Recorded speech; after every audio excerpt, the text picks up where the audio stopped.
व्याकरण की अध्यापिका। तो बच्चों, आज हम पढ़ेंगे पाठ नंबर 14 जिसका नाम है क्रिया यानी कि वर्ब। तो सभी बच्चे इधर देखिए जरा, क्रिया क्या होती है। सबसे पहले हम परिभाषा पढ़ते हैं। किसी कार्य, घटना अथवा अस्तित्व का बोध कराने वाले शब्द क्रिया कहलाते हैं। आइए इसे वाक्यों को पढ़ते हैं, तब हमें अच्छे से समझ आएगा। पढ़िए तथा समझिए। बच्चा रोता है। तो बच्चों, जो रोना शब्द है, जो रोता है, इससे हमें कार्य होने का बोध हो रहा है। प्याला मेज पर है। तो बच्चों, है वस्तु, वस्तु के अस्तित्व का बोध है यहाँ पर। आंधी में वृक्ष गिर गया। तो बच्चों, यहाँ घटना होने का बोध हो रहा है। क्रिया प्रत्येक वाक्य में अनिवार्य रूप से उपस्थित होती है। बच्चों, क्रिया के बिना वाक्य अधूरा रहता है, इस बात को याद रखेंगे। क्रिया की अनुपस्थिति में वाक्य की रचना नहीं की जा सकती। क्रिया की परिभाषा में दो तत्व दृष्टिगोचर होते हैं। पहला करना यानी कि कार्यवाची, और दूसरा है होना यानी कि अस्तित्ववाची। सबसे पहले देखिए बच्चों, क्रिया को पढ़ने से पहले जानिए आप धातु यानी कि रूट क्या होता है। पहले इसकी परिभाषा पढ़ते हैं। जिस मूल शब्द से क्रिया बनती है उसे धातु कहते हैं। जैसे पढ़, लिख, उठ, चल, सो, आ, गा आदि। यहाँ देखो बच्चों, क्रिया का जो सामान्य रूप होता है उसमें यदि हम ना प्रत्यय जोड़ देते हैं, तो बच्चों क्रिया का जो सामान्य रूप होता है, यदि ना प्रत्यय जोड़ेंगे तो सामान्य रूप से क्रिया का यही रूप देखने को मिलता है। जैसे बच्चों, पढ़ हमने पढ़ा था, ये मूल रूप है, धातु रूप है, इसमें ना प्रत्यय जोड़ा तो पढ़ना बना। पढ़ना, लिखना, उठना, सोना, आना, जाना, चलना आदि ये बच्चों क्रिया का सामान्य रूप हुआ। कैसे बना ये मूल धातु में ना प्रत्यय जोड़ने से बना। अब देखिए बच्चों, संज्ञार्थक क्रिया क्या होती है। ना युक्त धातु का उसी रूप में भी प्रयोग किया जाता है। ऐसे क्रिया रूप को संज्ञार्थक क्रिया कहते हैं। जैसे बच्चे को अभी बोलना नहीं आता, उसे पढ़ना आता है, वह लिखना सीख रहा है। तो बच्चों, यह संज्ञार्थक क्रिया होती है। अब देखिए जरा, मूल धातु का प्रयोग किस प्रकार होता है बच्चों। धातु कभी कभी अपने मूल रूप में भी प्रयुक्त होती है, किंतु प्रायः यह प्रयोग सर्वनाम के मध्यम पुरुष शब्द तू के साथ आज्ञा देने के लिए होता है। जैसे तू पढ़, तू खेल, तू जा, तू सुन, तू कहा, तू ठहर। बच्चों, तो फिर क्या है, सर्वनाम के मध्यम पुरुष के साथ जो क्रिया का मूल रूप है वह प्रयोग में लाया जाता है। अब हम पढ़ेंगे क्रिया के भेद। Kinds of verb. जरा इधर देखिए बच्चों, कर्म के आधार पर क्रिया के दो भेद हैं, सकर्मक क्रिया और अकर्मक क्रिया। सबसे पहले पढ़ते हैं हम सकर्मक क्रिया यानी कि ट्रांजिटिव वर्ब क्या होती है। वाक्य में जिस क्रिया के साथ कर्म होता है तथा उसके होने की संभावना होती है उसे सकर्मक क्रिया कहते हैं। सकर्मक क्रिया कर्ता के द्वारा की जाती है, परंतु उसके कार्य का फल कर्म पर पड़ता है। विमला गीत गाती है, यहाँ गाती है क्रिया का फल गीत है। बच्चों, ये कर्म पर पड़ रहा है। समीर खीर खाता है, तो यहाँ खाता है क्रिया का फल खीर यानी कि कर्म पर पड़ रहा है। राम ने बाढ़ चलाया, यहाँ चलाया है क्रिया का फल बच्चों बाढ़ कर्म पर पड़ रहा है। इन वाक्यों की क्रियाओं का फल उनके कर्म पर पड़ रहा है, अतः यह सकर्मक क्रियाएं हैं। यह जानने के लिए कि क्या सकर्मक है अथवा अकर्मक, क्रिया से पहले क्या लगाकर प्रश्न करते हैं। जो शब्द उत्तर में प्राप्त होता है वही क्रिया का कर्म होता है तथा क्रिया सकर्मक होती है। जैसे माँ ने सेब काटा, प्रश्न किया माँ ने क्या काटा, उत्तर मिला हमें सेब काटा। प्रश्न करने पर उत्तर मिला, अतः क्रिया काटा सकर्मक है एवं इसका कर्म है सेब। आगे देखिए। अब देखिए बच्चों, क्रिया का दूसरा भेद अकर्मक क्रिया यानी कि इंट्रांजिटिव वर्ब। अकर्मक का अर्थ है बिना कर्म का। जिन वाक्यों में क्रिया के साथ कर्म का प्रयोग नहीं होता और क्रिया का करना कर्ता तक ही रहता है, उन वाक्यों की क्रियाएं अकर्मक कहलाती हैं। उदाहरण देखिए, बच्चा रोता है, कुत्ता भौंकता है, चिड़िया उड़ती है। उपरोक्त रोता है, भोगता है और उड़ती है क्रियाओं के व्यवहार का फल उनके कर्ताओं यानी कि बच्चा, कुत्ता, चिड़िया पर पड़ रहा है। ये अकर्मक क्रियाएं हैं। क्रिया अकर्मक है या सकर्मक, यह जानने के लिए ऊपर दी गई प्रश्न पूछने की क्रिया दोहराते हैं। जैसे कि यदि उत्तर नहीं मिलता तो क्रिया कर्मक होती है। बच्चा रोता है, प्रश्न किया हमने क्या रोता है, उत्तर नहीं मिला, यहाँ उत्तर नहीं मिला, अतः यह अकर्मक क्रिया है। अब देखिए बच्चों, तो कर्मक क्रियाएं क्या होती है। द्विक्रमक क्रियाएं वर्ब्स विद टू ऑब्जेक्ट्स, जिन क्रियाओं के दो कर्म होते हैं उन्हें द्विक्रमक क्रिया कहते हैं। पिताजी ने राम को थैला दिया, माली ने गाय को घास खिलाई। इन वाक्यों में प्रयुक्त क्रियाएं दिया और खिलाई द्विक्रमक हैं। ऐसी क्रियाओं के साथ मुख्य कर्म तथा गौण कर्म दोनों प्रयुक्त होते हैं। प्राणीवाचक कर्म गौण तथा अप्राणीवाचक कर्म मुख्य होते हैं। प्राणीवाचक कर्म के साथ को कारक चिन्ह का प्रयोग किया जाता है। यहाँ देखो बच्चों, अपूर्ण क्रियाएं यानी कि इनकम्प्लीट वर्ड्स सकर्मक क्रिया के साथ कर्ता एवं कर्म और अकर्मक क्रिया में कर्ता अपेक्षित होता है, किंतु कभी कभी क्रिया अपूर्ण रह जाती है, जैसे कि वहां है, मिश्रा जी थे, लड़के ले रहे थे, कुछ नहीं समझ आया। उपयुक्त वाक्यों में पूर्ण अर्थ निम्न प्रकार होगा, जैसे कि वहां ताजमहल है, मिश्रा जी हमारे ड्राइवर थे, लड़के पुरस्कार ले रहे थे। इन वाक्यों की क्रियाएं अपूर्ण हैं। वाक्य में प्रयोग होने पर भी ये अपना कर्म प्रकट नहीं कर पाती है। अब देखिए बच्चों की पूरक क्या होता है, कंप्लीट क्या होता है। अपूर्ण क्रियाओं के कर्म को पूरा करने के लिए जिन शब्दों का प्रयोग किया जाता है वे पूरक कहलाते हैं। आगे देखिए बच्चों, सहायक क्रिया यानी कि हेल्पिंग वर्ब। मुख्य क्रिया के अतिरिक्त वाक्य में कुछ अन्य क्रियाएं भी प्रयुक्त होती हैं, जैसे कि कुत्ता भौंकता है। तो बच्चों यहाँ पर मुख्य क्रिया भौंकना है, सहायक क्रिया के रूप में है आया है। बच्चा सो रहा था, मुख्य क्रिया सोना है, सहायक क्रिया के रूप में था आया है। समझिए, वाक्यों में प्रयुक्त है, हो, हूँ, था, थी, थे प्राय सहायक क्रिया होती है, लेकिन जब इनके साथ मुख्य क्रिया ना प्रयुक्त हुई हो तो ये मुख्य क्रिया का कार्य करती है। जैसे बच्चों यहाँ देखो, सहायक क्रिया के रूप में वहां पढ़ता है आया है, सहायक क्रिया के रूप में पढ़ने के साथ आया, मुख्य क्रिया के रूप में आएगा वहां कमरे में है, वे सो रहे, ये बच्चों सहायक क्रिया के रूप में आया, वे प्रसन्न है मुख्य क्रिया के रूप में। सुरेखा कहाँ जा रही थी, यह बच्चों सहायक क्रिया के रूप में है, थी।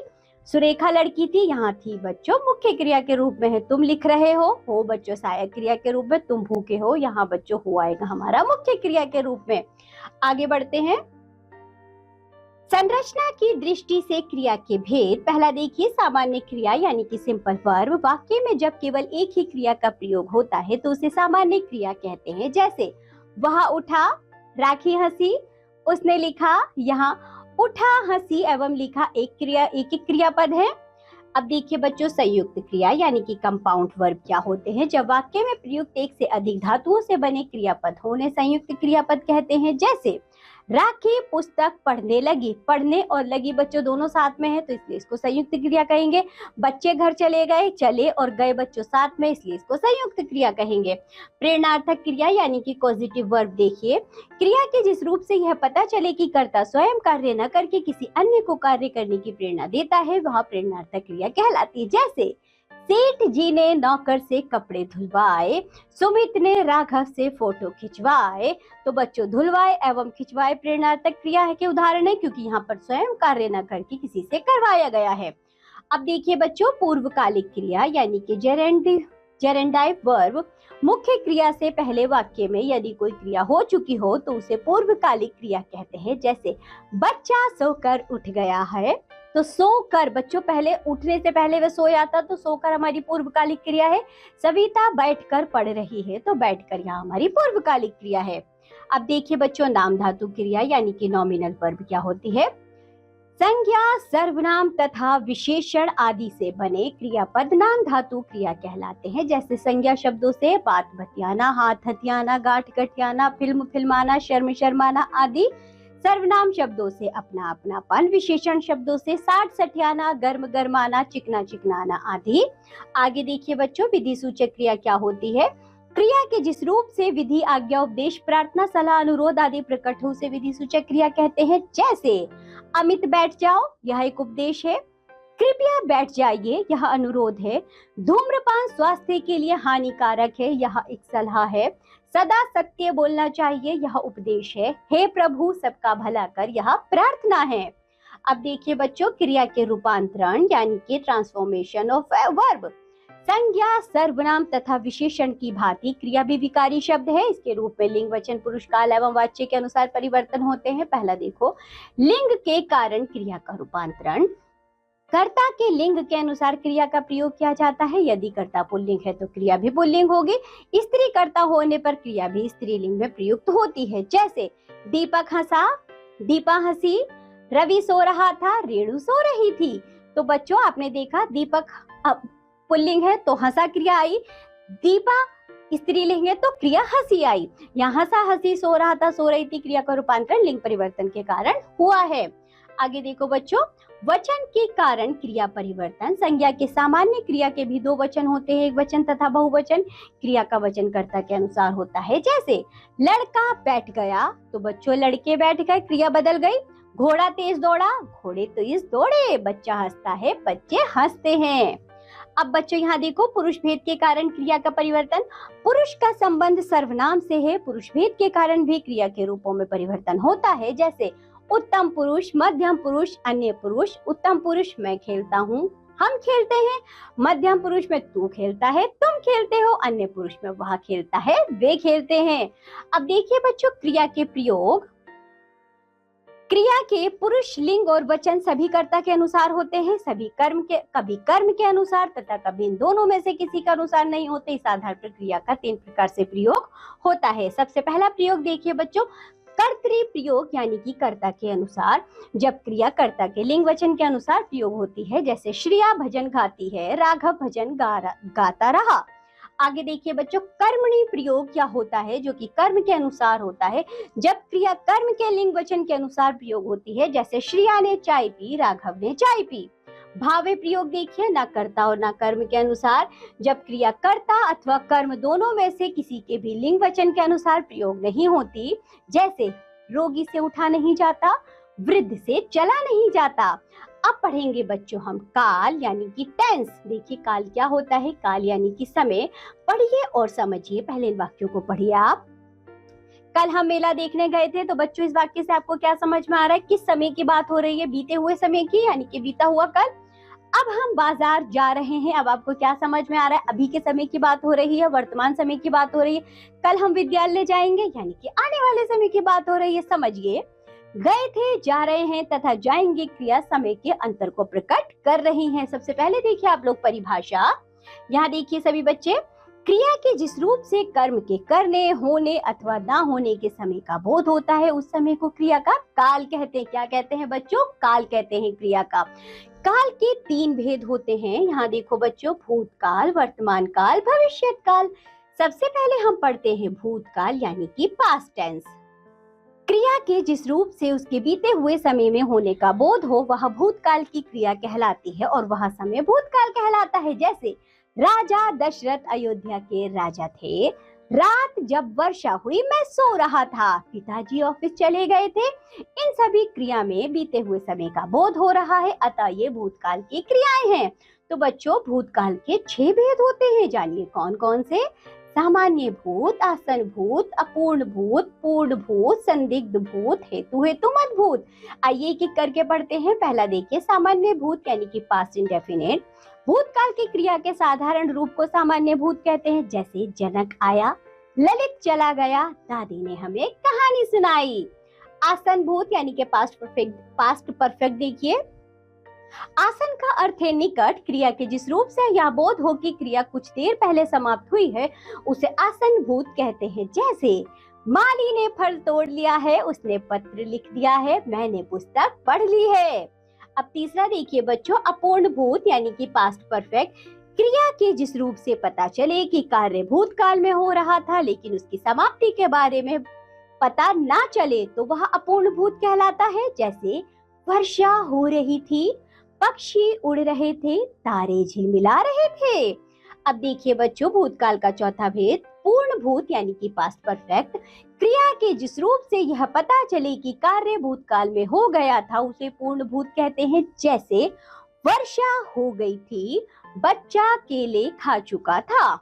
संदिग्ध भूत यानी कि डाउटफुल पास्ट देखिए बच्चों, जिस क्रिया रूप से भूतकाल का बोध हो लेकिन कार्य के होने में संदेह हो, वहां संदिग्ध भूत होता है। जैसे वर्षा हुई होगी, बाजार बंद हो गया होगा, उसने पुस्तक पढ़ ली होगी।